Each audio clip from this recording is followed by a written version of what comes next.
할렐루야. 좋으신 하나님을 찬양합니다. 우리 예배를 받으시고 또 우리 가운데 역사하실 하나님을 기대합니다. 이번에 총회를 섬기기 위해서 이제 달라스에 왔는데요. 제가 달라스에서 전도사, 또 목사 안수 받고 부목사, 사우스웨스트를 공부하면서 이 지역에 약 10년 정도 있었습니다. 아까 주보를 나눠주신 김양순 집사님이 제가 전도사로 섬겼던 그때에 만났던 우리 귀한 집사님이신데요. 제가 처음에 잘 못 알아뵀습니다. 그래서 성함을 말씀하니까 기억이 나더라고요. 너무 반갑고요. 또 오늘 함께 예배드리고 또 말씀 가운데 교제할 때 우리 하나님께서 우리 모두에게 신령한 은혜를 주실 줄로 믿습니다. 잠깐 기도하겠습니다. 존귀하신 아버지 하나님, 이 시간도 주님을 찬양하며 주께 나아갑니다. 우리의 찬양과 기도와 헌신을 기쁘게 흠양하신 주님, 이 시간 다시 한번 하늘의 문을 활짝 열어주시고 하늘의 신령한 영으로 당신의 사랑하는 귀한 권속들에게 기름 부어 주시옵소서. 생명의 영으로 임하셔서 혹여나 우리 가운데 아직까지 예수 그리스도의 생명이 없는 분이 계시다면 말씀을 듣는 가운데 생명의 영의 터치를 받아 그 심령이 살아나게 도와주시옵시고, 하나님 아버지 그 마음이 상하고 또 지친 심령이 계시다면 위로의 성령님 임하셔서 위로하여 주시옵소서.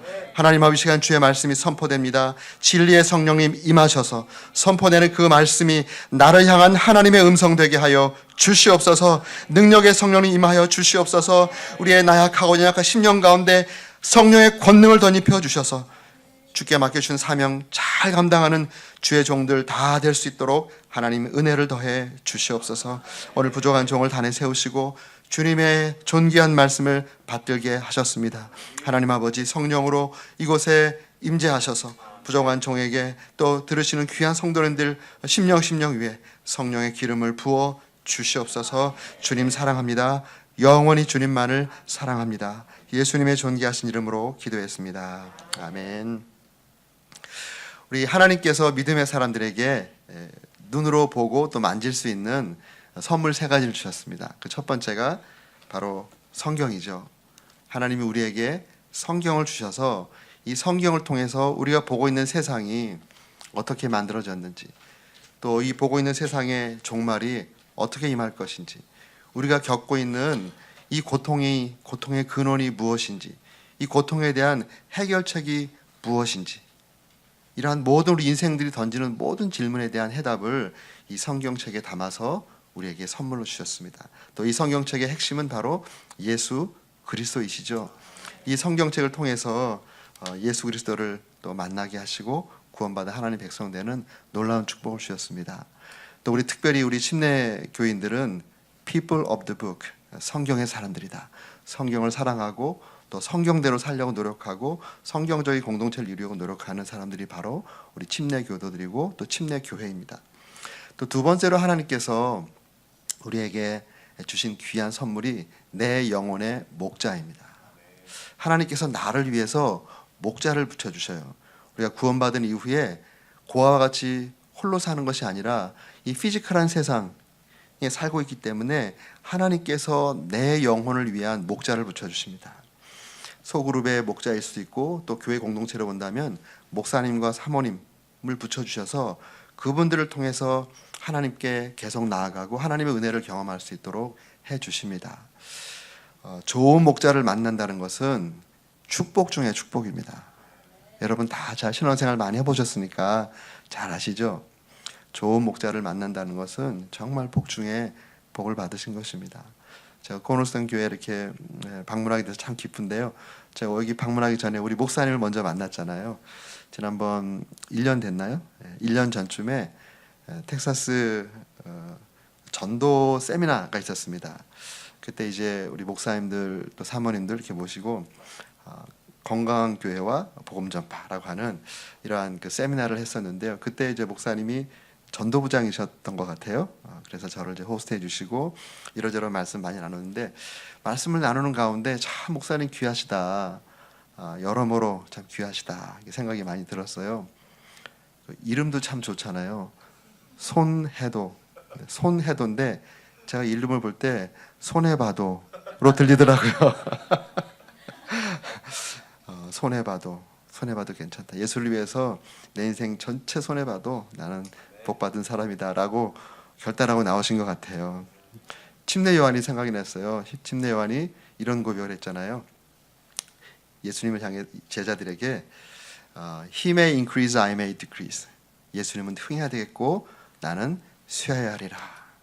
주님 때문에 내가 쇠하기를 작정하는. 본인이 예수님 믿기 전에도 하나님의 섭리 가운데 손해봐도 괜찮다. 좋은 이름을 주셨는데 참 하나님께서 그러한 마음으로 또 열정적으로 주님을 섬길 때 짧은 시간에 참 이민교회가 개척이 되고 또 이렇게 자리를 잡고 또 이런 건물을 하나님의 축복으로 선물 받고 이렇게 공동체를 이룬다는 것은 정말 복중의 복입니다. 저도 이민교회에서 목회를 해봤지만 정말 어려워요. 근데 하나님의 특별한 섭리가 있는데 우리 목사님을 통해서 또 사모님을 통해서 이렇게 귀한 은혜를 주셔서 정말 감사하고 또 함께 하시는 모든 성도님들이 너무 귀하십니다. 그때 밤늦게까지 우리 목사님들 같이 얘기하는 모임을 갖다가 이 교회 건물을 하나님께 주셨다고 이렇게 말씀하시길래 와보고 싶은 거예요. 그래서 그 밤에 목사님들 몇 분 같이 왔는데 이제 아직 이게 오픈되기 전에 문이 다 잠겨 있었어요. 그래서 저 문 앞에서 그 벽에 손대고 축복기도 했던 그 기억이 지금도 생생합니다. 그만큼 교회를 사랑하시는 이렇게 귀한 목사님, 여러분 참 주님의 은혜 가운데 목사님과 함께 정말 아름다운 공동체 계속 이루어가시기를 주님의 이름으로 축복합니다. 또 세 번째로 하나님께서 믿음의 사람들에게 우리가 볼 수 있는 세 번째 선물을 주셨는데 그것이 바로 믿음의 공동체입니다. 교회입니다. 교회는 하나님의 선물이에요. 그리고 우리가 그 선물을 잘 가꿔야 됩니다. 교회는 영적인 가정이잖아요. 이런 말이 있습니다. 인생의 방황은 예수님 만나면 끝나지만 신앙의 방황은 자기에게 잘 맞는 교회를 만나야 끝난다. 신앙생활을 하면서도 방황을 많이 할 수 있어요. 그런데 정말 하나님께서 내 영혼을 담을 그러한 나를 위한 공동체를 만들어서 선물로 주셨을 때 그 공동체에 담겨서 내 영혼의 뿌리를 내리고 또 하나님을 계속 그 공동체에서 만나고 또 하나님의 축복을 받는 것은 정말 큰 축복입니다. 이 코너스톤 교회를 하나님께서 또 이 달라스에 개척하게 하시고 또 이렇게 교회 공동체를 이룰 수 있도록 하나님께서 여러분에게 큰 복을 주셨습니다. 아멘. 네. 그래서 교회가 정말 중요해요. 가정에서 어떤 사람이 이렇게 성장했을 때 그 사람의 인격이나 또 그 사람의 여러 그 습관이나 이런 걸 쫙 봤을 때 그분이 어떤 가정 출신인가가 보입니다. 좋은 가정 출신, 또 예의를 잘 가르치고 또 사랑과 사랑으로 풍성한 사랑을 많이 받고 사랑을 많이 했던 그런 좋은 가정 출신들은 나중에 성인이 됐을 때 무난해요. 그리고 그런 분들이 가정을 꾸렸을 때 또 그런 축복된 가정을 이루는 것이 됩니다. 그런데 어려운 가정에서 상처받고 이렇게 자란 사람들은 말에 뭐가 나 있든지 마음에 여러 가지 상처가 있어서 그 인생이 굉장히 힘들어요. 그런 분들이 만나서 가정을 꾸렸을 때 실패할 확률이 굉장히 높습니다. 가정 사역하시는 분들이 이미 가정에 이제 그 부부 관계 이제 전문가 오신다고 하셨는데요. 그 말씀 들으실 겁니다, 아마. 부부 사역하시는 분들이 상담을 해서 어려운 가정들을 돕잖아요. 그런데 그 어려운 가정을 도울 때 전체 통계적으로 보면 이미 그 가정의 행불행은 결혼 때 이미 80%가 결정된다 그럽니다. 결혼 이후에 생겨난 문제는 20%밖에 안 돼요. 그게 무슨 말씀이냐면 결혼 전에 어떠한 가정에서 자랐는가라는 것이 그 사람의 결혼 생활의 행복의 80%를 이렇게 만든다는 거예요. 그러니까 가정 사역하는 분들이 그 문제점들을 막 이렇게 상담하고 돕는데 결국 도울 수 있는 것은 그 20%만을 타치하는 거기 때문에 많은 경우에 잠깐 나아진 것 같지만 또 원래로 돌아가 버리고 뭐 이런 것들이 굉장히 많다 그래요. 그래도 예수 그리스도 안에 우리가 들어갔을 때 우리가 어려운 그런 가정에 있더라도 또 복음 안에서 좋은 공동체 안에서 좋은 목자의 가르침을 잘 받으며 살면은 더 행복하게 살 수 있는 그런 기회가 많이 있지만 어쨌든 가정이 그렇게 중요합니다. 그런 것처럼 영적인 가정이 너무너무 중요합니다. 내가 어떠한 공동체에서 신앙생활을 했는가, 내 신앙의 여정을 쭉 보면 내가 어떠한 공동체에서 신앙했느냐에 따라서 지금 나의 영성이 만들어져 있는 거예요. 어떤 분은 주님을 향한 열심이 많은데 그 열심히 일하면 일할수록 주위 사람들이 막 다치는 사람들 있잖아요. 거친 분들이 있어요. 일을 하는 건 좋은데 너무 거칠게 영적인 이런 일 때문에 막 다치기도 하고 그렇습니다. 그런데 사랑이 많고 잘 양육받고 서로 이해하고 섬기고 세워주는 이런 교회 공동체에서 쭉 신앙생활 하시는 분들은 이 영성이 부드러워요. 그리고 맑고 깨끗하고 또 성경적이고 성령 충만한 그러한 영성을 잘 유지할 수 있습니다. 그런 의미에서 오늘 제가 이제 말씀을 나누고 싶은 부분은 이 교회에 대한 말씀을 좀 나누고 싶습니다. 제 목사님의 설교 부탁을 받고 기도하고 어떤 말씀을 나눌까 생각하는데, 이 안디옥 교회, 이번에 또 안디옥 교회에 대한 얘기가 많이 있어서 그런지 안디옥 교회에 대한 생각이 들어서, 이 코너스톤 교회가 이 달라스 지역에 개척이 돼서 빨리 이렇게 성장하셨는데, 하나님의 축복에는 꼭 하나님의 뜻이 있습니다. 그 하나님의 축복 이면에 이 공동체를 향한 하나님 뜻이 무엇인지, 또 그 뜻을 잘 이루기 위해서 우리 교회 공동체가 앞으로 더 어떻게 나아가야 될지 이제 그런 생각이 들어서 우리 안디옥 교회를 이제 묵상케 되고 또 말씀을 나누게 됐습니다. 여러분 잘 알다시피 안디옥 교회는 복음의 두 번째 중심 교회가 되어서 세계 선교를 시작해서 이 복음이 땅끝까지 가게 하는 전초 기지가 되었습니다. 당시 안디옥 교회 성도들은 그들의 순종이 어떤 의미인지 몰랐지만 나중에 역사적으로 그 복음이 세계화되고 주님께서 말씀하신 명령이 성취되는 그 본거지가 된 그런 교회가 되었죠. 또 오고 가는 많은 교회들의 모범이 된 교회가 바로 안디옥 교회입니다. 그래서 안디옥 교회가 어떠한 모습을 이루었는지 같이 한번 생각해보고, 또 코너스톤 교회가 안디옥 교회 같이 존귀하게 역사의 길이 남는, 또 하나님께 아름답게 쓰임받는 그런 교회 되시고, 또 교회는 곧 여러분 한 분 한 분입니다. 우리가 예수 그리스도를 구원받았을 때 우리 각자 한 사람 한 사람이 다 교회입니다. 개인적인 교회. 우리 안에 마음의 성전이 있잖아요.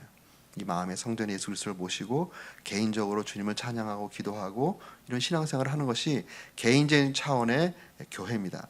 또 그러한 분들이 모여서 공동체적 교회를 이루는 것이거든요. 그것이 바로 이제 우리가 알고 있는 교회인데요. 이 안디옥 교회가 어떤 교회인지 같이 한번 생각해보고 우리 개인적으로 또 공동체적으로 주님께서 원하시는 그런 코너스톤 교회가 되기를 주의 이름으로 축복합니다. 그럼 안디옥 교회가 어떤 교회인지 먼저 안디옥 교회의 탄생과 또 그 교회의 특징을 한번 보겠습니다. 19절부터 21절까지의 말씀인데요. 그때 스데반의 일로 일어난 환난으로 말미암아 흩어진 자들이 베니게와 구브로와 안디옥까지 이르러 유대인에게만 말씀을 전하는데, 그 중에 구브로와 구레네 몇 사람이 안디옥에 이르러 헬라인에게도 말하여 주 예수를 전파하니 주의 손이 그들과 함께 하심에 수많은 사람들이 믿고 주께 돌아오더라. 이렇게 말씀하고 있습니다. 안디옥 교회의 출발은 핍박으로 출발이 되었어요. 예루살렘 교회에 핍박이 임했을 때 이제 사람들이 흩어지게 되었습니다. 흩어진 많은 무리 가운데 안디옥에 소수의 사람이 온 것이죠. 그들이 와서 안디옥에서 그 유대인에게만 말씀을 전하는 것이 아니라 헬라인에게도 복음을 전한 것이죠. 주 예수를 전했다. 이렇게 표현을 하고 있습니다. 이랬을 때 주님께서 그 모습을 보시고 주의 손이 그들과 함께했다. 성경에서 주의 손 하면 하나님의 능력, 하나님의 역사, 이것을 많이 의미하는 그런 어떤 비유적인 표현이죠. 하나님의 역사와 하나님의 능력이 함께하셔서 예수를 믿고 돌아오는, 주께 돌아오는 생명의 역사가 이제 많이 일어나면서 안디옥 교회가 개척이 된 거죠. 이것이 그냥 이렇게 우리 입장에서 그냥 읽으면 별거 아닌 것 같지만 사실 이것을 배경을 보면 굉장한 일입니다. 당시 안디옥은 그 당시에 그 역사적인 배경을 보면 로마 제국 시대잖아요. 로마 제국. 로마가 전 세계를 통치하던 바로 그 시대입니다. 또 그 시대에 로마의 황제가 주시다. 황제 숭배 사상이 퍼뜨려지고 있는 바로 그러한 때입니다. 그러한 때에 이 안독이라고 하는 도시는 로만 엠파이어 전체에서 세 번째로 큰 도시였어요. 역사학자들이 그렇게 이야기합니다. 제일 큰 도시는 역시 로마겠죠. 이태리 반도를 중심으로 하는 그 로마 제국 전체의 핵심지인 로마가 가장 큰 도시였고, 두 번째로 큰 도시는 아프리카 북부를 전체 대변하는 알렉산드리아가 두 번째로 크고 중요한 도시였습니다. 세 번째로 크고 중요한 도시가 어디냐면 소아 아시아를 전체 대표하는 안디옥입니다. 그러니까 아시아를 대표한다 그러면 성경에 많이 나와 있는 에베소 뭐 이렇게 말씀할 수 있는데, 그 당시 성서 고고학자들에 의하면 안디옥이 가장 큰 도시였고 가장 영향력 있는 도시였다라고 이렇게 기록을 하고 있습니다. 그 안디옥이 위치 자체가 너무너무 좋아서 로마에서 퇴역한 장군들이나 귀족들이 남은 여생을 내가 좀 편안하고 또 문화도 있고 종교도 발전돼 있고 또 이렇게 자연 환경이 좋은 그곳에서 내 노년을 보내고 싶다라고 했을 때 제 1순위가 안디옥이었다 그래요. 로마에서 퇴역한 장군들이나 귀족들이 노년을 보내고 싶은 안디옥. 거기에 당시에 이제 로마는 그 지역마다 로마 제국은 지역마다 로마를 닮은 그러한 도시들을 건설했잖아요. 그래서 안디옥이 세 번째로 크고 중요한 도시였기 때문에 로마와 비슷한 만큼의 그런 화려한 건물과 길과 이런 것들이 다 닦여져 있고, 또 교통의 요지에다가 무역 중심지에다가 뭐 굉장히 좋은 곳이기 때문에 부와 또 이런 세상적인 이런 화려함과 아름다움이 다 모여 있는 곳이에요. 그 제임스 켈저우라고 하는 성서 고고학자가 이제 사도 바울의 발자취를 따라서라고 하는 책을 썼습니다. 그래서 이제 사도 바울이 전도했던 곳에 고고학적인 자료들을 다 모아서 책을 발간했어요. 그리고 이제 안디옥이라는 도시에 대해서 쭉 설명을 하면, 제가 지금 말씀드린 것이 그 책에 다 나온 얘기입니다. 그리고 제일 마지막 부분에 안디옥을 우리 현대인들이 쉽게 좀 이해할 수 있도록 이렇게 비유적으로 말씀하신 것이, 로마 제국의 안디옥은 우리 시대의 맨하탄과 같은 곳이다, 이런 표현으로 마무리했어요. 그러니까 뭐 금방 이제 감이 잡히잖아요. 지금은 이제 맨하탄에 하도 사람들이 많아져가지고 그렇지만 거기에 전 세계 중심 같은 그런 게 있잖아요. 근데 지금 이 상황을 보면 지금 안디옥에 온 사람들은 팔레스타인 촌사람들입니다. 촌사람들. 그 당시 로마 제국의 팔레스타인은 저 변방 중에 변방이죠. 그 사람들이 환란 때문에 안디옥에 오게 됐어요. 근데 안디옥에 와 보니까 어떻겠습니까? 눈이 휘둥그레졌겠죠. 마치 여기 우리 이제 이민 일찍 오신 분들 이렇게 생각해 보면, 우리 60년대 또 50년대 후반, 70년대 초반 이때 한국이 참 어려웠잖아요. 뭐 여러 가지 뭐 전쟁 바로 직후에는 우리가 전 세계에서 두 번째로 못 사는 나라였어요. 모든 것이 황폐화되고 진짜 먹을 것이 없고 거지들이 많던 이러한 시대에 너무 힘들고 어려워서 만약에 미국 이민을 갔다고 생각해 보세요. 미국 이민을 왔는데 그것도 JF 케네디 공항에 떨어져서 맨하탄에 딱 떨어졌다고 생각해 보세요. 완전히 별천지죠. 와, 이런 세상이 있었구나. 야, 저 사람들 봐, 저렇게 좋은 옷을 입고 좋은 음식을 먹고, 우리는 뭐 그냥 정말 뭐 자전거 타고 다녔었는데 저 사람들은 뭐 롤스로이스 뭐 저런 차 타고 다니고, 그런 걸 딱 보는 순간 막 정신이 나갔을 거예요. 사람이 환경이 바뀌면 생각이 달라집니다. 그리고 가치관이 달라져요. 나도 저렇게 하면 잘 살아보고 싶다, 이런 마음이 들만도 합니다.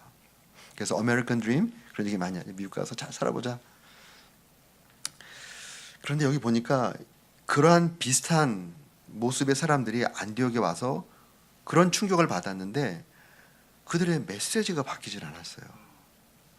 그들이 그 어려움을 당했잖아요. 그 팔레스타인에서 어려움을 당해서 도망쳐 와서 정말 별천지를 만났는데 그들의 삶의 메시지와 생각이 바뀐 것이 아니라 그 어려울 때도 예수가 주시다, 이 복음의 메시지들이 그들의 삶에 있었는데, 이러한 그 새로운 세계, 이 엄청난 별천지 같은 세계에 와서도 나도 잘 살아보세, 이거로 메시지가 바뀐 게 아니라 예수가 주시다, 예수 믿어야 산다, 예수가 참 소망이다라고 하는 예수 복음, 예수가 통치자다, 주 예수를 전파했다라고 하는 것은 정말 그 당시에 위험천만한 메시지예요.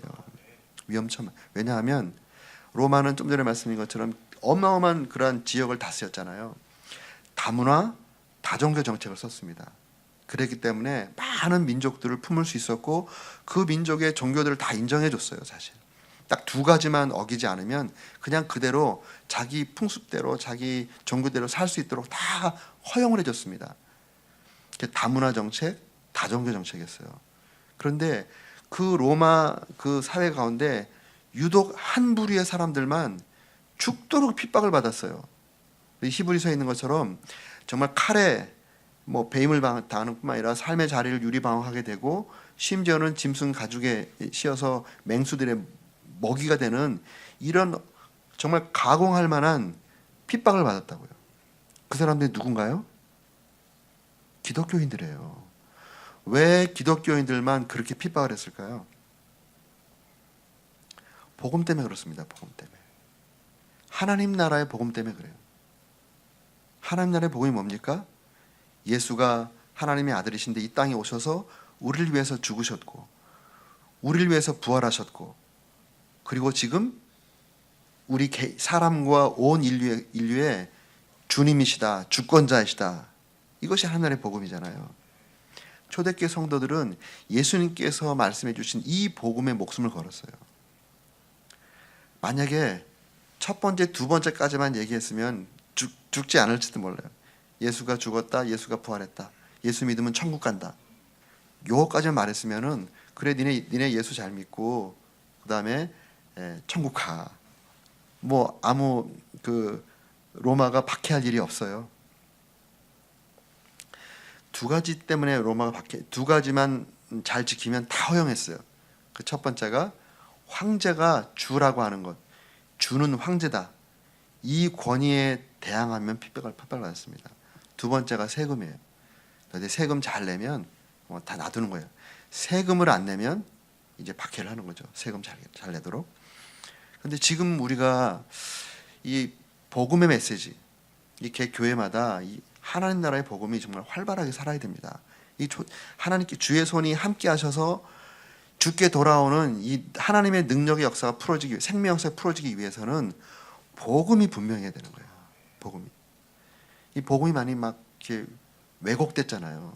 그 왜곡된 것 중에 미국에서 가장 많이 왜곡된 게 자본주의적, 물질적 자본주의적 복음입니다. 예수 믿으면 복 받는다. 예수님에게 턱시도를 입히고 행커치프를 채우고 그리고 좋은 차를 타고 다니는 예수님을 연상케 만든, 예수 믿으면 저렇게 된다. 또 설교자들도 그런 모습을 막 부각해 드러내는 거예요. 그 복음은 주님 잘 믿고 주님의 뜻 가운데 살 때 우리가 복을 받을 수도 있고 물질적으로 복을 못 받을 수도 있어요. 근데 그거는 복음의 본질이 아닙니다. 근데 만약에 초대교회 성도들이 그러한 복음을 전했다면 아마 장려받았을 거예요. 내가 이제 그 물질적으로 축복해주는 예수 잘 믿고 돈 많이 벌면 세금 많이 대라. 아마 장려받았을 거예요. 근데 주님께서 가르치신 복음은 그 복음이 아니거든요. 근데 교회들이 많이 예수 믿으면 복 받는다고 이렇게 잘못된 복음을 가르치니까 정말 주님께서 생명의 영으로 임하셔서 영혼들이 거듭나는 그런 게 하나님의 역사가 아니라는 거예요. 생명이 거듭나는 것은 사람의 지혜로운 말도 아니고 누구의 어떤 그것도 아니에요. 성령의 역사입니다. 생명의 영이신 성령의 역사가 임하셔서 사람들을 터치할 때만 생명의 역사가 일어나는데 잘못된 복음을 가르치니 주님께서 생명의 역사로 할 수가 없는 거예요. 그리고 반쪽짜리 복음이 있어요. 반쪽짜리 복음. 예수 믿으면 천당 간다. 맞는 말입니다. 그런데 이것은 반쪽짜리 복음이에요. 예수 믿고 예수님이 주인된 그 하나님 나라의 복음은 내가 예수님의 자녀가 되고 예수님의 주인이 됐을 때 이 땅에 사는 동안 예수님을 내 주인으로 모시고 이 땅에 하나님 나라가 임할 수 있도록 하나님의 철저한 주재권 가운데 하나님의 통치 가운데 살아가는 그러한 삶이 예수를 주로 고백하는 그 순간부터 시작되는 겁니다. 그래서 이 땅 가운데 빛과 소금의 역할을 하는 책임 있는 그러한 성도들이 되는 것이죠. 희생하는 성도들이 되는 것입니다. 또 요새 잘못된 복음 중에 하나가 팝 사이콜로지 위로의 복음이에요. 이해는 됩니다. 성도의 삶이 너무 힘들고 상처를 많이 받으니까 말씀을 통해서 결과적으로 복음을 나누고 하나님 말씀 나누면 우리 마음의 치료가 일어나는 것은 맞아요. 근데 그게 본질은 아니에요. 복음의 본질은 이 교회가 성도님들의 필요와 성도님들의 말에 귀를 기울이지만 교회는 주님의 교회잖아요. 우리 주님의 필요에 더 귀를 기울이는 것이에요. 우리 주님께서 우리 성도들에게 하시고 싶어 하시는 말씀이 무엇인지 그것을 귀 기울이고 그것을 말씀 나눌 때 그 하나님께서 위로가 필요한 사람들에게 위로를 주시고 또 격려가 필요하고 능력이 필요한 사람들에게 격려를 주시는 건데 이 강단이 성도들의 눈치를 보면서 성도들의 필요를 채우려고 할 때 이미 하나님 역사는 떠나는 것입니다. 처음은 좀 잘 되는 것 같지만 한순간에 무너져 버리는 거예요. 교회는 주님의 교회이기 때문에 주님께서 붙잡아 주셔야만 계속 믿는 자의 숫자가 더하고 계속 성장하는 겁니다. 그런데 사람이 어떠한 수스로 듣기 좋은 말로 자기 귀에 듣고 싶은 말만 해주는 그러한 교회는 뭔가 반짝하는 것 같지만 어느 순간 한순간에 무너져 버려요. 성도들이 이거 더 이상 나한테 도움이 안 되네 그렇게 생각하는 순간 교회를 떠나버린다고. 한순간에 무너져. 저도 이제 지금 담임 목사 25년째입니다. 젊지만 일찍 안수를 받고 일찍 목회를 시작하게 돼서 미국과 이제 한국에서 목회를 쭉 하게 되는데 많은 교회들을 보잖아요. 어느 교회가 막 반짝반짝 막 일어나 갔다가 어느 없어졌어요. 참된 복음이 살아있지 않은 교회는 주의 손이 함께 하다가 참다가 사람 중심의 교회로 가면 예수님 중심이 아닌 복음 중심이 아닌 사람들의 필요를 채우는 무슨 NGO 같은 그런 모습으로 바뀌면 촛대로 옮겨버려요. 그럼 한순간에 무너지는 겁니다. 그래서 정말 우리 코너스톤 교회는 예수 복음, 하나님 나라의 복음, 예수님이 주인 되시고 또 모든 성도님들이 주님의 뜻이 무엇인지 개인을 향한 우리 교회 공동체를 향한 주님의 뜻이 무엇인지를 같이 기도하며 찾고 그 주님의 뜻에 순복하고 순종하며 나아가는 그러한 하나님 나라의 복음이 살아있는 그런 교회가 될 때 주의 손이 계속 이 교회를 붙잡고 믿는 사람의 생명의 역사가 더 일어나고 또 정말 이 시간이 갈수록요 진짜 복음이 있는 곳으로 진짜 성도들은 모이게 돼 있어요. 성령이 역사하고 진짜 이 성경적인 사람들은 사람이 어떤 지혜의 말로 막 이러는데 처음에는 좀 그러다가 이게 아니다 싶으면 그 다음에 영적인 갈급함 가운데 진짜 복음이 있는 곳으로 가고 싶은 마음이 생겨요. 성령께서 또 진짜 복음이 있는 곳에 사람을 불러 모아주십니다. 그러한 은혜가 있기를 주님의 이름으로 축원합니다. 그리고 참된 복음을 전파함으로 많은 영혼들을 구원하는 그런 교회가 되실 수 있기를 주님의 이름으로 축원합니다. 또 이 지역 전도뿐만 아니라 선교를 동시에 하는 거예요. 성령이 너에게 임하시면 너의 권능을 받고 예루살렘과 온 유대와 사마리아 땅끝까지 이르러 내 증인이 되리라. 이런 말씀 주셨잖아요. 이 복음 전파는 예루살렘 땅끝 동시에 하는 겁니다. 거기에 무엇와 예루살렘과 또 온 유대와 사마리아와 그 와라고 번역된 카이라고 하는 헬라 단어는 뭐뭐 한 다음에 뭐 끝난 다음에 이런 뜻이 절대로 아니에요. 이 본문대로 본다면 동시에입니다. 예를 들어서 해도와 승룡이 와 또 철수와 영수가 지금 100m 경주에 딱 서가지고 딱 울리면 해도 뛰어나가고 해도 한참 가면 그 다음에 승룡이 뛰어나 이런 것이 아니고 동시에 뛰어나가는 것처럼 동시에 해야 되는 거예요. 선교를 해야 된다 그러면 재정 생각하고 사람 보낼 거 생각하니까 사람 엄두를 못 내는 거예요. 선교는 기도부터 하는 겁니다. 무릎으로 전 세계를 할 수 있고 아무리 작은 교회도 재정이 없는 교회도 다 할 수 있는 거예요. 무릎으로 선교하고 그리고 하나님께서 힘을 줄 때 공동체 주신 말씀이기 때문에 누구는 여기서 전도하고 이 가운데 또 단기 선교 나가고 이 가운데 또 성령께서 역사하시면 이제 나머지 인생을 장기 선교사로 헌신하고 싶다 그러면 교회가 기쁨으로 검증하고 힘들지만 성령의 역사가 분명하면 파송하면 그분이 쓸 모든 것 하나님이 직접 공급하십니다. 사람을 보내는 것을 아까워하지 마세요. 하나님께서 놀랍게 역사해 주세요. 저희 교회 치과 의사 한 분이 그 선교사로 나가셨어요. 이분은 우리 목자 중에 목자였어요. 선교사로 나갈 정도로 헌신돼 있으니까 목장을 잘할 거 아니에요. 그리고 또 목장이 막 분가되고 해서 너무너무 사역을 잘해요.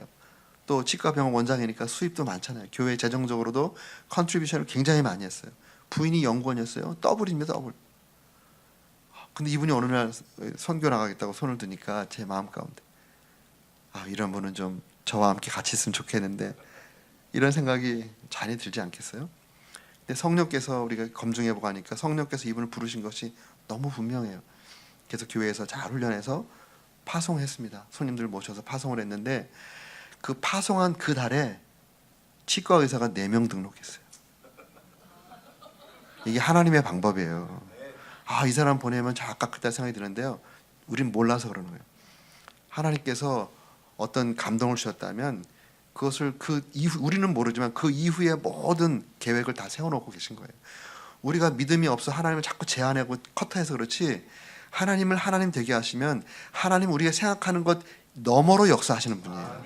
생각하는 것 너머로 역사하는 분이기 때문에 자꾸 우리의 믿음의 수준으로 하나님을 제한하지 않기를 주의 이름으로 축원합니다. 보니까 우리 다음 주에 또 광고하시는 거 보니까 단기 선교 가신다고 하시는데 너무 잘하시는 겁니다. 선교는 개척 초기부터 해야 돼요. 제가 많은 교회들을 보니까 선교, 전도와 선교를 처음부터 개척 초기부터 하는 교회들이 하나님의 복을 받더라고요.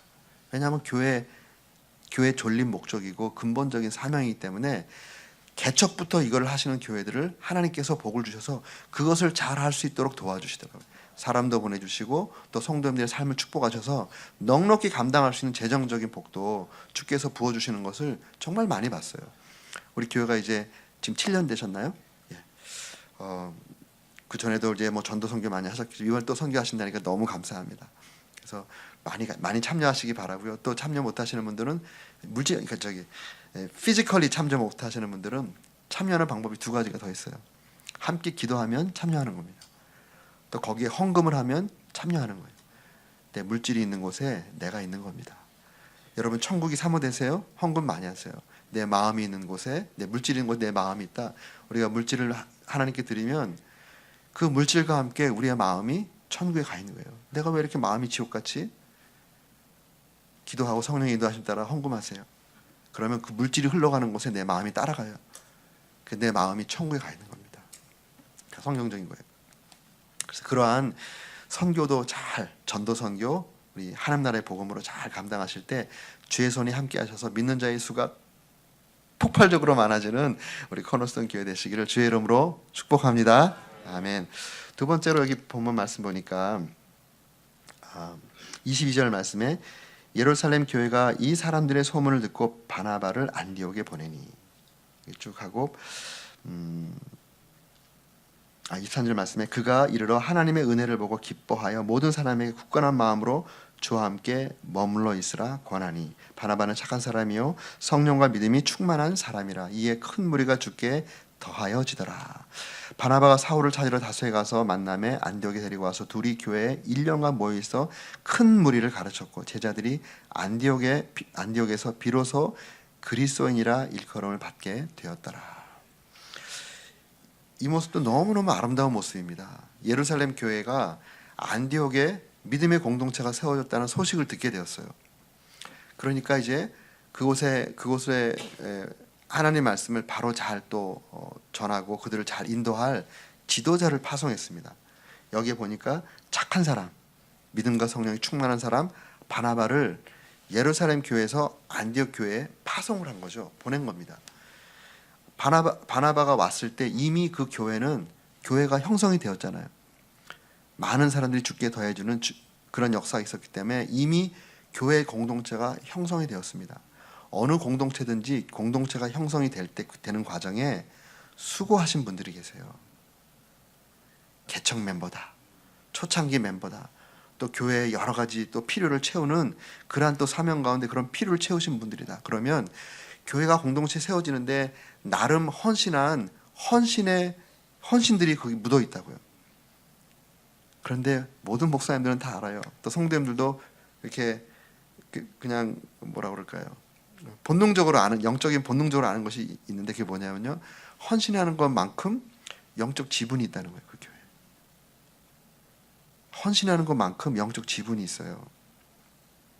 그런데 성숙한 사람일수록 그 헌신하는 것만큼 그 교회에 자기의 지분이 있는 거예요. 영적 지분. 그런데 이 교회가 주님의 교회이기 때문에 주님 발 앞에 자기가 아무리 많이 헌신했더라도 성숙한 사람은 그 지분을 십자가 밑에 다 묻는 겁니다. 그래서 성숙하지 못한 사람, 문제를 일으키는 사람은 자기 지분을 주장하는 사람이에요. 내가 얼마큼 헌신했는데, 또 내가 이만큼 이렇게 헌신하고 있는데 라고 하면서 자기 지분을 자꾸 클레임하는 사람이 교회를 어렵게 하는 사람입니다. 그런데 안디옥 교회는 이미 그러한 지분을 목숨 걸고 주 예수 그리스도의 복음을 증거하고 주님께서 함께 하셔서 교회 공동체가 세워졌잖아요. 거기에 이미 헌신한 만큼의 지분들이 다 있던 사람들이에요. 지분을 개척한 사람들이잖아요. 다 영적 지분을 다 가지고 있는데, 이 교회는 그 지분을 다 십자가 밑에 묻어놓았던 것 같아요. 그걸 뭘로 보면 알 수 있냐면, 전혀 하나도 페이드 프라이스 하지 않은 아무 지분이 없는 바나바라는 사람이 왔잖아요. 바나바라는 사람이 예루살렘 교회에서 파송받아 왔어요. 그리고 그들을 가르치려고 해요. 여기 보니까 거기 이르러서 모든 사람에게 굳건한 마음으로 주와 함께 머물러 있으라 권했다. 이 권했다는 건 설교했다는 겁니다. 이럴 수 있잖아요. 당신 누구냐고. 당신이 지금 우리 교회가 이만큼 이루어질 동안 뭘 했냐고. 뭘 했길래 뭐 이래라 저래라 하느냐고. 이렇게 말할 수 있잖아요. 그런데 안디옥 교회 성도들은 하나님께서 이분을 보내셨다라는 자기 지분을 다 십자가에 묻어버렸기 때문에 자기 지분을 가지고 대항하지 않고, 자기 아무리 많이 헌신했어도 지분을 다 십자가에 묻고 하나님께서 보내주신 지도자를 지도자로 받아들입니다. 그 발 앞에 그의 가르침을 받는 거예요. 이게 정말 아름다운 교회의 모습입니다. 제가 이렇게 목회를 쭉 하다 보니까 교회는 두 종류 교회가 있어요. 한 종류 교회는 그 교회에 사람이 가가지고 세워지는 교회입니다. 그 교회 목회자가 갔을 때 그 목회자가 훌륭한 목회자로 막 세워지는 공동체가 있는가 하면, 어떤 교회는 그 목회자가 갔다가 거의 상처받고 거의 기진맥진 죽어 나오는 교회가 있어요. 제가 여기서 공부할 때 어느 교회가 이런 별명을 가지고 있었습니다. 전도사의 무덤이다. 그 교회 가지 말라는 거예요. 그 교회 갔다가는 엄청난 상처를 받고 나온다는 거예요. 우리 코너스톤 교회는 전도사의 무덤 아니시죠? 아니신 줄로 분위기가 아니에요, 보니까. 예. 그리고 성도들도, 이 성도들이 와서 정말 훌륭한 하나님의 사람들로, 우리 각자가 다 우리가 많은 제사장들을 믿고 있잖아요. 목사님은 또 목회로 불어서 그 일을 하는 것이고, 우리 성도님은 또 삶의 자리에서 부름받은 만인 제사장으로 그 하는 일이 성역입니다.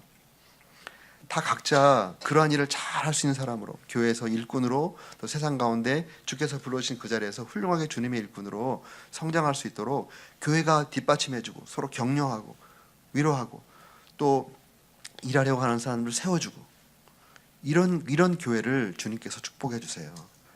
심지어는 어떤 분이 상처를 받았대요, 어느 교회에서. 왜 상처를 받았냐면 자기가 모르는 사람이 성가대를 하고 있다고 상처가 된다는 거예요. 이게 말이 됩니까?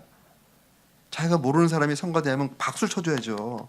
저분 오신 지 얼마 안 됐는데 주를 위해 섬기려고 애쓰고 또 성가대에서 이렇게 봉사를 하는구나. 박수를 쳐줘도 못할 판에 자기가 모르는 사람이 성가됐었다고 상처받았다고 목사님을 공격하는 거예요. 왜 나 모르는 사람을 성가대로 세워가지고 성가를 하게 하느냐고. 다 상처, 다 건강하지 못한 교회, 건강하지 못한 성도들의 모습이에요. 건강한 교회, 주님께서 정말 축복. 여기 보면 큰 무리가 죽게 더하더라. 이거 주님의 역사거든요. 바나바가 세워지니까 하나님이 이 공동체는 내 사람들을 보내도 망가뜨려 내보내는 공동체가 아니라 사람이 세워지는 공동체는구나.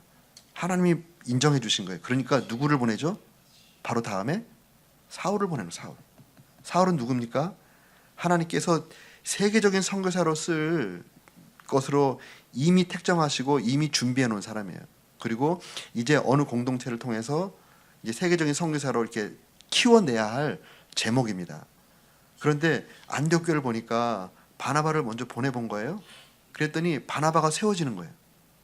아, 이런 공동체라면 세계적인 선교사 사울을 보내도 잘 세워지겠구나. 믿고 사울을 보낸 거잖아요. 사울이 오니까 그 교회에 얼마나 큰 도움이 됐어요. 또 사울이 왔을 때 바나바까지는 괜찮은데 사울 네가 뭐야? 배척을 해버렸다면 하나님은 또 다른 교회를 세워서 그 교회를 썼을 거예요. 사울이 그 교회에 와서 1년 동안 바나바와 함께 잘 가르쳤죠. 이 교회는 헬라권에 있었던 교회잖아요. 안디옥은 헬라권이죠. 바나바는 그 히브리인 중에 또 히브리 그 피를 가지고 있는 사람인데요. 헬라권에 목회를 하다 보니까 헬라의 그 차가운 지성과 히브리인의 신비로운 가슴을 가진 이러한 사람이 필요했던 것 같아요. 그 생각하는 게 사울이었어요. 그래서 그 사울을 데려온 곳이죠. 사울을 데려와서 같이 1년 동안 교회에 목회를 하니까 교회가 더 건강한 교회, 정말 그리스도인다운 그리스도인들이 만들어진 거죠. 그래서 역사상 처음으로 안디옥 교회 성도들이 저들은 그리스도인이다 라고 하는 그런 소리를 듣게 된 거예요. 바깥의 사람들은 sarcastic하게 조롱 섞인 비아냥거림으로 예수쟁이다 이렇게 말할지 모르지만 안디옥 교회 성도들, 믿음의 사람들은 그것만큼 영광스러운 것이 없어요. 내가 감히 그리스도의 사람? 내가 그리스도의 사람이라니. 그것만큼 영광스러운 호칭이 어디 있습니까? 그것을 받은 거예요. 그리스도인이라는 그 호칭을. 우리 코너스톤 교회에 사람이 들어오면, 목회자가 들어오면 세계적인 목회자로 성장할 수 있도록 여러분 기도해 주시고 사람을 키워 주시기 바랍니다. 그럼 하나님께서 이 교회를 더 놀랍게 복 주시는 거예요. 코너스톤 교회에 새로운 성도들이 오시잖아요. 지금 이미 와서 헌신 많이 하신 분들, 그분들에게 길을 내주세요. 마음껏 주님을 사랑하고 마음껏 봉사하고 또 마음껏 하나님께 쓰임받을 수 있도록 그분들을 잘 양육하고 사랑하고, 또 아직 교회 파악하지 못해서 좌충우동할 때 손가락질하고 욕하지 마세요. 저 아직 잘 모르니까, 우리 교회 와서 우리 분위기를 잘 모르니까 좌충우동할 때 그를 품어주고 또 잘 안내해주고, 그래서 마음껏 일할 수 있도록 이렇게 해줄 때 하나님께서 그런 모습을 보시는 거예요. 보시고, 아, 이 교회는 내가 사람을 보내면 사람이 세워지는 교회구나 라고 하나님께 인정되면 하나님이 세울 사람들을 보내주는 거예요. 세울 사람들을, 세워져야 할 사람들을 보내는 것입니다. 제가 우리 늘사랑교회 참 감사한 것 중에 하나가, 제가 여기서 박사 공부를 하다가 박사 논문을 쓰지 못하고 이제 그 부름을 받고 들어가게 됐습니다. 이제 코र्स워크 다 마치고 4년 코र्स워크 마치고 3년 동안 박사 논문을 써야 되는데 이제 논문을 못 쓰고 이제 들어간 거죠. 처음에는 그 오전에는 논문 쓰시고 오후에는 이제 사역하시면 됩니다. 이렇게 말씀해서 믿고 갔어요. 근데 교회가 막 가자마자 막 성장을 하는 겁니다. 너무 바쁜 거예요. 제가 6개월 동안 이 컴퓨터를 열어서 이 컴퓨터 웹 서핑을 못했어요. 너무너무 바빠가지고 일주일에 설교를 24번씩 했어요. 24번씩. 얼마나 바쁘겠어요. 뭐 그 전에 목회를 5년 해서 목회 5년 한 파일이 있어서 그나마 일주일에 24번씩 하는 설교를 이게 감당했는데요. 한 몇 개월 지나고 나니까 살이 쪽쪽쪽쪽 빠지는 거예요. 이렇게 가다가는 정말 그 장기 목회 못 하겠더라고요. 그래서 이제 교회에게서 사역을 정리를 하게 됐는, 조절을 하게 됐는데요. 그렇게 한 2년 반을 지나고 나니까 논문에 논자도 못 쓴 거예요.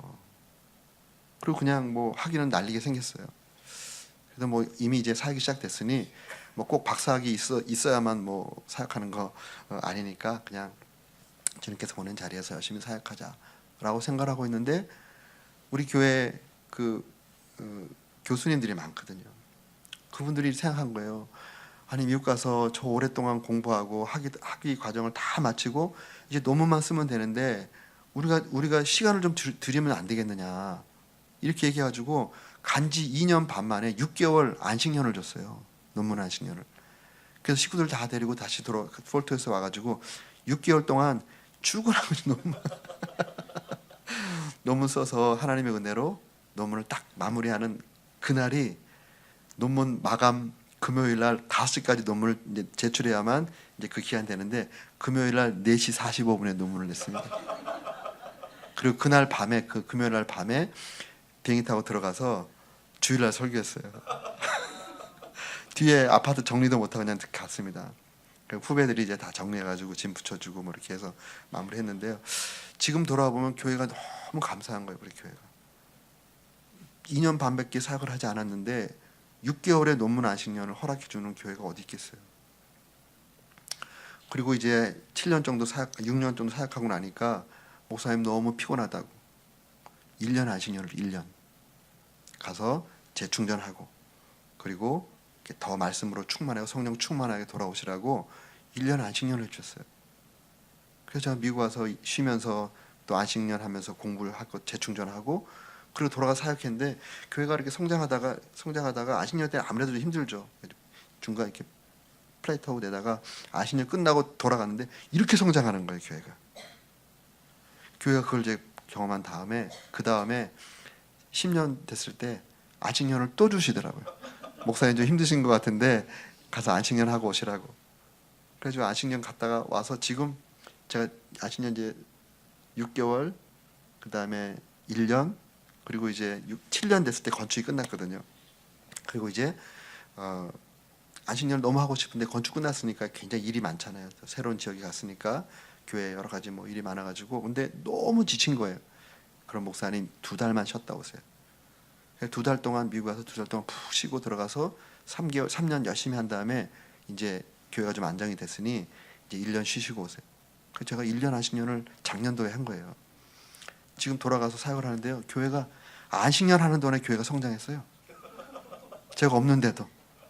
왜냐하면 주님이 주도하는 교회니까. 담임 목사가 주도하는 교회가 아니라 주님이 주도하는 교회니까 성도님들이 주님 바라보고 주님께서 이렇게 어떻게 인도하시느냐 헌신하고 순종하니까 제가 없는 기간 동안에 숫자가 성장하고 그리고 재정이 성장했어요. 지금 한국은 재정이 굉장히 어렵습니다. 그래서 성도님 똑같은 성도님 숫자가 똑같으면 재정이 줄어드는 기현상이 나타났어요. 심지어는 교회가 성장했는데 재정이 줄어드는 현상이 지금 나타나고 있어요. 그런데 성도 성장과 함께 재정이 성장했어요. 그 다음에 또 이제 그 작년 같은 경우는 안식년 끝나고 교회가 너무 가파르게 성장하는 거예요. 성도님들이 그러시는 거예요. 우리 목사님 쉬고 오시면 뭔가 새롭다고. 그런 교회가 너무 감사해요. 제가 늘사랑 교회를 통해서 세워진 사역을 통해 제가 망가지고 지치고 나중에 손들고 떨어지는 것이 아니라 교회가 보호해 주는 거예요. 목사님을 보호해 주고 우리가 조금 힘들지만 참고 목사님이 다시 힘내서 오시면 또 교회가 더 새로워지니까 목사님을 세워주고 교회하고 또 공부할 수 있는 기회를 주시고 그래서 우리 교회가 저도 우리 교회에 대한 마음이 다르고 또 우리 교회도 그러한 마음을 갖고 있으니까 갔다 온 다음에 하나님께 또 막 부어주시는 거예요. 지난주에 제가 우리 교회에 없었는데 내 가정이 등록을 했더라고요. 하나님이 하시는 일이죠. 제가 있을 때 그 전주는 5가정 등록했어요. 하나님이 어떻게 그 목사의 면은 세워주시는 것 같아요. 그런데 하나님께서 이렇게 함께 해주시니까 그리고 또 사람을 세워주고 하려고 이렇게 하다 보니까 하나님의 은혜를 막 주님께서 믿는 자의 큰 무리가 죽기에 더하더라 라고 하는 성경 말씀 그대로 주님께서 보내준 사람들을 막 세우려고 노력하고 그러다 보니까 주님께서 믿는 자의 수가 더하게 해준 은혜를 부어주시더라고요. 그래서 우리 코너성 교회에 지금까지도 하나님께 큰 은혜 가운데 오셨는데 우리 교회를 통해서 어떤 사람이 세워질까? 우리 교회 오신 전도사님, 목사님들은 우리 교회에서 최고의 목사님, 최고의 전도사님으로 세워서 주님의 부르신 가운데 우리 보내드린다. 이런 마음으로 잘 섬겨주세요. 기도 많이 해주시고 격려해 주시고 막 평가하는 사람들이 있어요. 제가 설교 끝났는데 어느 성도님이 그러는 거예요. 목사님 오늘 설교 좋으셨어요? 95점 이러시더라고요. 점수 매기고 있는 거예요. 저는 그 설교학 박사잖아요. 95점 될 만하죠. 제가 처음부터 그랬겠습니까? 저는 말 더듬이에요. 말을 잘 못하는 사람입니다. 어렸을 때. 그런데 우리 전사님들 이제 막 사역 시작을 할 때 얼마나 떨리고, 저도 뭐 처음 사역할 때 한 번 설교하기 위해서 옆방에서 몇 번씩 해보고 덜덜덜 떨면서 했는데, 끝난 다음에 아유 전사님 은혜 받았어요 아마 힘이 확 나는 거예요. 아 더 열심히 해야지. 근데 아니 설교하기 뭐예요? 이래 버리면 그냥 죽이는 겁니다. 죽이는 거. 이렇게 막 이렇게 격려하고 세워주셔서 우리 교회를 통해서 정말 훌륭한 주회종들이 많이 나오기를 정말 바라고, 교회의 자랑은요 건물이나 재정이 아닙니다. 그 교회에 어떠한 사람이 배출됐는가, 이게 주님께서 보시는 바고 교회의 자랑이 돼야 돼요. 저는 참 감사한 거는, 제가 우리 교회 늘사랑교회 지금 19년 목회하고 있는데요, 35명 목사 안수됐어요. 생각할 때마다 그 중에 반은 선교사예요. 우리 19가정을 파송했거든요, 선교사를. 근데 그 중에 반은 선교사님 또 파송되고, 다른 분들은 또 우리 교회에서 같이 또 팀을 이뤄 사역하고, 또 다른 분은 교회에 이렇게 청빙 받아가서 사역을 잘하고 계셔요. 어떤 분은 교회 이렇게 부임해 가셔가지고, 우리 부목사님이셨는데 부임해 가셔가지고 갔는데 연락이 왔어요. 목사님 부탁이 있는데 괜찮으실까요? 뭡니까? 저희 교회 이름을 늘사랑교회로 바꾸려고 하는데 괜찮으시겠습니까? 이러더라고요. 그 제가 물어봤어요. 나는 괜찮은데 목사님 괜찮으시겠어요? 교회 이름 바꾸는 게 쉽지 않습니다. 그런데 뭐 그런 역사들, 그 목사님 가서 목회를 잘하니까 이 목사님이 어디에서 부목사로 목회를 이렇게 배웠지? 하면서 늘사랑교회에서 배웠구나. 그러면 우리가 늘사랑교회처럼 되자, 이런 마음으로 교회를 이름을 바꾸고 새 출발하자, 이런 결정을 해버린 거예요. 그럴 때마다 너무너무 보람을 느껴지는 거예요. 우리 코너스턴 교회 출신 목사님들이 어디 가서 목사님께 그런 전화할 수 있기를 바랍니다. 목사님 우리 교회 코너스턴 교회라고 이름 바꿔도 돼요? 그렇게 되시기를 주의 이름으로 축복합니다. 아멘. 그 다음에 이제 세 번째로, 첫 번째는 이제 하나님의 복음이 살아있는, 복음 메시지가 왜곡되지 않고 희석되지 않고 원 복음이 살아있는 교회. 두 번째는 사람이 세워지는 교회. 그 세 번째는 여기 보니까 성령에 민감한 교회입니다. 여기 보면 이렇게 말씀합니다. 27절부터 그때 선지자들이 예루살렘에서 안디옥에 이르니 그 중에 아가보라 하는 한 사람이 일어나 성령으로 말하되 천하에 큰 흉년이 들리라 하더니 글라우디오 때에 그렇게 되니라. 제자들이 각각 그 힘대로 유대에 사는 형제들에게 부조를 보내기로 작정하고 이를 실행하여 바나바와 사울의 손으로 장로들에게 보내니라. 이 교회는 귀가 열려 있었어요. 여기 아가보가 이르러서 성령께서 그에게 감동을 주시고, 성령께서 천하에 큰 흉년이 들리라 라고 예언적인 말씀을 주었을 때, 그 교회는 그것을 성령께서 그를 감동해 주신 말씀이기 때문에 하나님 말씀으로 받았던 것 같아요. 왜냐하면 뒤에 실제로 흉년이 들었어요. 흉년이 실제로 터졌습니다. 그 당시에 세속의 역사를 보더라도 클라우디우스 황제, 그 황제 쭉 계보이죠. 클라우디우스 황제 때 어마어마한 흉년이 들었어요. 팔레스타인은 농촌이잖아요, 농촌. 이 안디옥은 아까 말씀드린 대도시잖아요, 대도시. 흉년이 들었을 때 대도시는 큰 타격이 없습니다. 농촌은 타격이 심한 거예요. 예루살렘 교회가 모 교회지만 이 흉년이 들었을 때 예루살렘 교회는 경제적으로 어려운 거예요. 반면에 안디옥 교회는 대도시에 있기 때문에 그나마 괜찮은 거예요. 그리고 사실 또 역사를 더 따져 올라가면 사도행전 8장에 보면 헬라파 그리스도인들과 히브리파 그리스도인들이 서로 다투잖아요. 교회 안에 처음으로 다툼이 생깁니다. 그 다툼의 원인이 뭐죠? 부조하는 문제 때문에 다쳤어요. 히브리파 과부들에게는 부조가 잘 가는데 헬라파 과부들한테는 부조가 잘 안 가는 거예요. 그러니까 헬라파 성도들이 불평을 한 거죠. 아니 이렇게 언페어할 수가 있냐. 그러면서 이제 갈등이 일어났는데 손이 부족해서 그런 거예요. 그래서 이제 믿음과 성령이 충만한 집사를 세워서 안수해서 그들로 하여금 그런 일을 감당케 하시고, 사도들은 말씀과 기도에 전무하게 되는 교회의 어떤 시스템이 생겨지는 그러한 사건이 있었잖아요. 지금 이 안디옥 교회를 개척한 사람들이 누구냐면 헬라파 그리스도인들입니다. 이 헬라파 그리스도인들은 예루살렘 교회의 모교회라서 아름다운 추억이 많지만 한 가지 아픈 추억이 있어요. 이 재정적인 문제 때문에 상처를 받은 그 상처가 있다고요. 그럼에도 불구하고 성령께서 흉년이 들 것이다. 그것은 나중에 흉년이 들어서 결과적으로 봤을 때 예루살렘, 너희 경제적으로 너에게 상처를 주었던 예루살렘이 경제적으로 어려울 때 너희가 도와주어라 라고 하는 성령의 감동을 받을 수 있는 성령의 귀가 열려있는 교회였다는 거예요. 실제로 그렇게 했죠.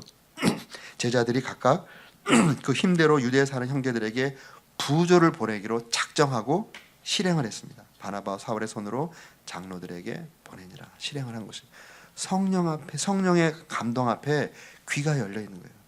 하나님께서 어떤 교회를 사용하시는, 나중에 보면 이제 더 성장을 하게 됩니다. 사도행전 13장에 가보면 성령께서 또 역사하시잖아요. 그래서 내가 시킬 일을 위해서 바울과 바나바를 따로 떼어 놓으라. 굉장히 순종하기 힘든 명령이었지만 성령께서 그 공동체 하셨다고 하는 그 성령의 그 감동에 민감하고 감동에 순종할 수 있는 준비가 되어 있었기 때문에 그런 교회였음에도 불구하고 금방 순종하기 힘들었어요. 바울과 바나바는 그 교회의 가장 중요한 두 멤버였잖아요. 그 두 사람을 따로 떼어놓으라는 것이죠. 그 뒤에 보니까 안수에서 복음을 선교하는 곳을 내보내는 거예요. 굉장히 어려운 일을 그들은 순종했습니다. 이 순종할 수 있었던 것은 성령께서 감동하실 때 그것을 들을 수 있는 영적인 귀가 열려 있었기 때문에 그렇습니다. 교회는 사람들의 지혜와 사람들의 열심으로 되는 것이 아니에요. 교회는 예수님이 주인이시기 때문에 예수님이 당신의 종을 통해서 말씀 주신 것을 교회에 선포할 때 그것을 하나님 말씀으로 들을 수 있는 영적인 귀가 열린 교회가 하나님 역사가 일어납니다. 이것이 성경적인 모델이에요. 그래서 계시록 2장 3장에 보면 7교회 이야기 나오잖아요. 이 7교회는 역사상 출현할 모든 교회를 대표하는 교회, 샘플링하는 교회거든요. 거기에 보면 각 지역의 지역 교회들을 얘기하고 또 이렇게 뭐 디스크립션이 있어요. 근데 그 포맷이 똑같습니다. 내용은 다르지만 그 포맷이 똑같아요. 뭐냐면 처음에 예수님이 어떤 분인가라고 하는 기록, 이렇게 디스크립션이 나와요. 그래서 그 교회의 주도권을 예수님이 갖고 있다라고 하는 그것을 말씀하는 거죠. 그 다음에 그 예수님이 그 요한에게 그 교회를 향한 메시지를 주십니다. 그 교회를 칭찬하는 메시지, 책망하는 메시지. 요한은 그것을 신실하게 받아서 그 교회에 그 메시지를 선포하죠. 전한 거죠. 글로 전했지만 하나의 포맷입니다. 그럼 그 교회는 그 칭찬을 받고 우리 더 잘해야 되겠다. 책망을 받고 이런 부분은 고쳐야 되겠다라고 하는 그런 이제 마음을 먹게 되잖아요. 근데 제일 마지막에 똑같이 그 7교회에 똑같이 쓰신 말씀이 있어요. 그 말씀이 귀 있는 자는 성령이 교회들에게 하는 말씀을 들을지어다. 그 말씀이 무슨 말씀입니까? 예수님이 요한에게 주신 말씀이에요. 예수님이 요한에게 주신 말씀을 성경은 성령이 교회들에게 하는 말씀이라고 말씀하고 있습니다. 이게 굉장히 중요한 포맷이에요. 이것을 잘 알고 이대로 하면 교회가 됩니다. 왜냐하면 성령께서 말씀하시는 것을 목사님 입장에서는 성경 본문 읽어놓고 다른 얘기하면 성령의 말씀이라고 하기 힘들어요. 우리 신학교에서 정말 훈련 많이 받고 특별히 침례교가 잘하고 있는 것이 성경적인 설교를 하는 것입니다. 성경에서 주님께서 무엇을 말씀하셨는지 신실하게 듣고 그것을 강단에서 선포하는 것이 설교자의 몫이에요.